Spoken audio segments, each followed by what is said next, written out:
Madam উঠেন, এই যে আপনার ব্যক্তি। গোলাম কোথায়? ও তো বাজারে গেছে। ও কি আমার ছেঁড়া হিলটা চেঞ্জ করে এনেছিল? না তো, ওকে না বলেছিলাম যে বাজারে যাওয়ার আগে আমার সাথে দেখা করে যেতে? ও একটা ফাঁকিবাজ কাজের ছেলে। ও আপনার কথা শুনে না, কত বড় সাহস।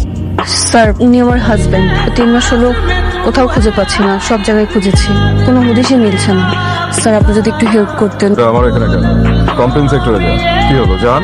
আমি কমপ্লেন করে আসছি স্যার, যদি আপনি বলে দিতেন তাহলে হয়তো একটু গুরুত্ব বেশি দিত। আপনার হাজবেন্ডের নাম ঠিকানা বলেন। শেহজাদ আর আজমপুর বস্তিতে থাকে।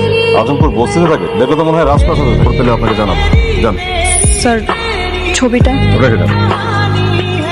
স্যার এই ছবি এইখানে কেন স্যার? নিখোঁজ কেস খুঁজতে হবে। ওরে কইজা লাভ নাই স্যার, ও অনেক বড় সন্ত্রাসী স্যার। ছবিটা যে মেটাতে গেছে, তাড়াতাড়ি মেটাকে ডাক দাও। আমার আদরের সদ্য তুইটা বিশ্বাস করে আমাকে, কেবল তো ওকে এবার চাকরের সাথে বিয়ে দিছি, আস্তে ওকে এই বাড়ি ছাড়া